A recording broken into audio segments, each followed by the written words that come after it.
Hello everyone. Epistaxis के cases, नक्सीर के या नाक से खून आने के केसेस समर सीजन में देखने मिलते हैं। और बेसिकली इस तरह के केसेस में, एपिस्टेक्सिस के केसेस में हम किस तरीके से रूब्रिक फ्रेम करेंगे और रेमेडी का सिलेक्शन करेंगे, आज हम इस बारे में बात कर रहे हैं। तो बेसिकली देखा जाए तो एपिस्टेक्सिस क्या होती है? नक्सीर, नाक का बहना या नाक से खून का निकलना।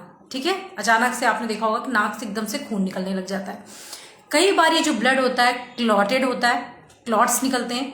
कई बार वाटरी होता है, ब्लडी ब्राइट रेड वाटरी होता है। और कई बार ये सिर्फ नॉस्ट्रिल के एक साइड से आता है, लाइक राइट या फिर लेफ्ट नॉस्ट्रिल से ब्लड आता है। सिमिलरली कई सारी कंडीशन है जो एपिस्टेक्सिस के साथ एसोसिएटेड होती है। फॉर एग्जाम्पल, बच्चों में नक्सीर होना, मुंह धोने के बाद नाक से ब्लीडिंग आना, समर के सीजन में वार्मथ रूम में जाने पर ब्लीडिंग होने लग जाना, या गर्मी की वजह से ब्लीडिंग होने लग जाना, हाई टेम्परेचर जब होता है, ब्लड प्रेशर कई बार हाई होता है, या कई बार ब्लड प्रेशर नॉर्मल होने पर भी आपने देखा होगा बच्चों में ब्लीडिंग होने लग जाती है। यंग वुमेन्स में नक्सीर होने लग जाती है, नाक से खून निकलने लग जाता है। So there are certain conditions associated with epistaxis. हम होम्योपैथ किस तरीके से हैंडल करेंगे उस बारे में बात कर रहे हैं। इसमें बेसिकली हम देख रहे हैं कि क्या रूब्रिक्स हमें सेलेक्ट करना है। We are talking about selection of rubric from Kent repertory. ये easily available है Kent repertory में। I'm just doing narration. मैं सिर्फ एक्सप्रेस कर रही हूँ और उन सब rubrics का मैं इस्तेमाल करती हूँ अपनी प्रैक्टिस में। और बेसिकली ये जो वीडियोस हैं आपको भी गाइड करते हैं कि किस तरीके से आप एपिस्टेक्सिस को, नक्सीर के केसेस को रूब्रिक के साथ आप डील कर सकते हो। तो अगर आपको रूब्रिक का नॉलेज होगा, आप उन रूब्रिक्स को समझते हो लेना और उनको अप्लाई करना, तो आपका केस बहुत जल्दी क्योर होगा और आप राइट रेमेडी का जो सिलेक्शन है वो करेंगे। तो चलिए बात करते हैं इस बारे में। Friends, welcoming you all in my page. मैं डॉक्टर ज्योति तिवारी आप सभी का स्वागत करती हूँ मेरे पेज पर।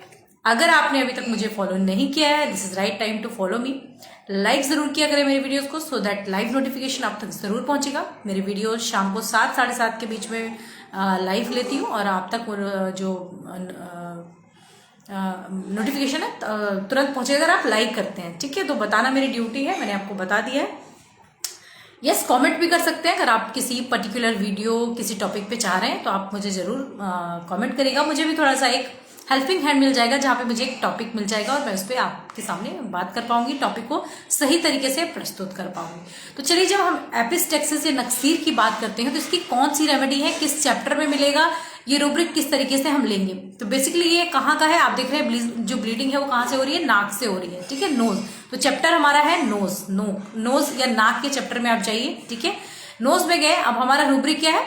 ब्लीडिंग फ्रॉम नोज, जिसे हम बोलते हैं एपिस्टेक्सिस, राइट। तो आप एपिस्टेक्सिस ई अल्फाबेट को सर्च करिए, वहां पे आपको एपिस्टेक्सिस मिलेगा। और उसके बाद आप उसमें रेमेडीज देखिए। तो एपिस्टेक्सिस हमने जैसे ही देखा नोज चैप्टर में, हमने देखा there are more than 50 remedies, 50 से ज्यादा रेमेडी है।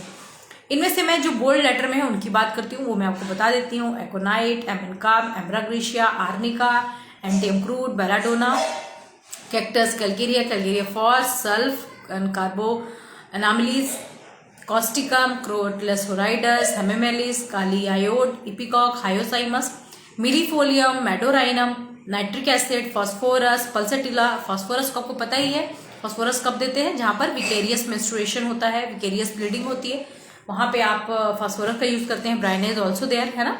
पल्सेटिला बेसिकली तब हेल्प करती है जब गर्म रूम में जाने पर ब्लीडिंग होने लग जाए नाक से, तो वहां पर पल्सेटिला। इस सीजन में पल्सेटिला भी बहुत अच्छा हेल्प कर रही है, कफ, कोल्ड, थ्रोट पेन एंड साथ में ही जहाँ पे नक्सीर के पेशेंट मिलते हैं। पल्सेटिला के बारे में एक बहुत अच्छी बात आपको बता रही हूँ जो मुझे अभी रिजल्ट समर सीजन में दे रही है रेमेडी। ऐसे पेशेंट्स, आपने देखा होगा एसी की जो सेंसिटिविटी होती है, एसी मतलब एयर कंडीशनर, कोल्ड की सेंसिटिविटी कई सारे लोगों को होती है। ठीक है, मेरी डॉटर को ये सेंसिटिविटी हुई, जहां पर एसी रूम में जाते से ही बच्चों को कफिंग होना, खांसी होना, या फिर कई बार आप देखिए बाहर बच्चे बहुत प्लेफुल रहते हैं, अच्छा खेलते हैं, खुली हवा में कोई टेंशन नहीं, लेकिन जैसे ही रूम में आते हैं, टेम्परेचर अप एंड डाउन होता है, वो कफिंग करने लग जाते हैं। वहां पर आप पल्सेटिला का रोल देखेंगे जो बहुत ही बेहतरीन है। साथ में ही ऐसे पेशेंट जिनमें क्रॉनिक कैटरल कंडीशन हो, पोस्टीरियर नेज से, नाक के पीछे की तरफ से कफ निकलता हो लाइंग डाउन लेटने पर, वहां पर भी पल्सेटिला बहुत अच्छा काम करती है। ये मेरे क्लिनिकल एक्सपीरियंसेस हैं, राइट। ये मैं शेयर कर रही हूँ जहाँ पे रिजल्ट्स मिल रहे हैं। हम कई बारी एक पाथ को फॉलो करते हैं और उन्हीं रेमेडीज के बारे में समझते हैं, बट ये रेमेडीज हैं जो क्लिनिकली हमें बहुत अच्छे रिजल्ट्स देती हैं। सो ये तो फर्स्ट ग्रेड रेमेडी थी। अब सेकंड और थर्ड ग्रेड भी इटैलिक और रोमन में भी आपको कई सारी रेमेडीज मिलेंगी, मतलब मोर देन 50 रेमेडी आपको यहाँ पर मिल जाएंगे।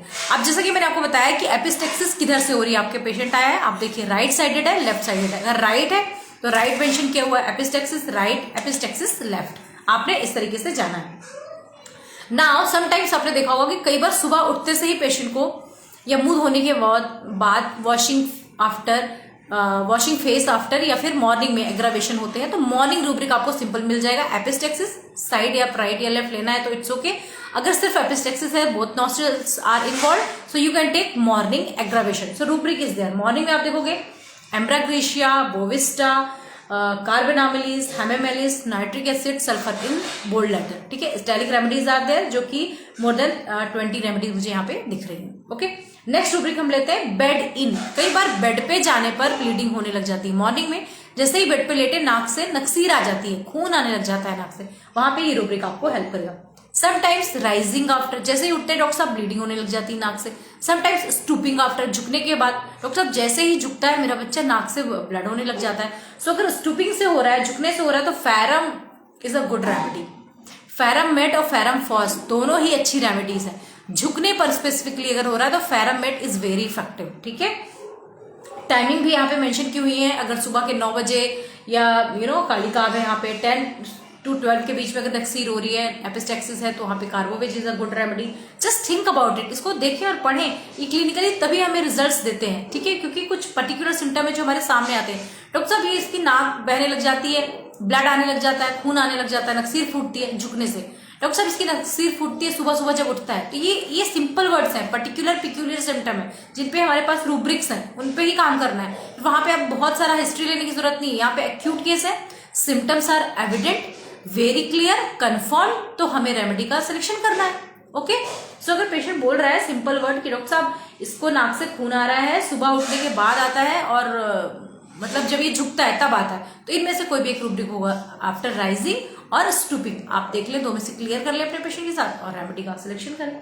सिमिलरली जैसे कि आपने टाइमिंग ली है तो मॉर्निंग, इवनिंग, नाइट, मिडनाइट, ये आपको सारा कुछ यहाँ पे मेंशन किया हुआ मिलेगा, ठीक है।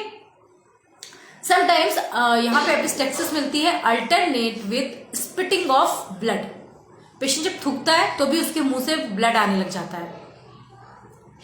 फैरम वहां पे बहुत अच्छा काम करती है। अगेन फैरम को फुली करें, फैरम इज अ गुड रेमेडी, ठीक है।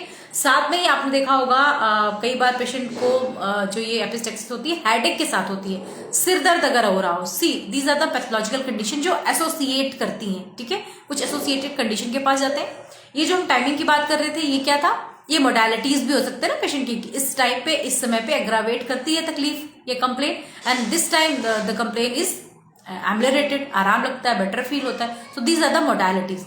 अब हम बात करते हैं associated symptoms. What are the associated symptoms, क्या हो सकते हैं भाई। नक्सीर हो रही है, नाक से खून आ रहा है, एक सिंगल सिम्टम हो सकता है।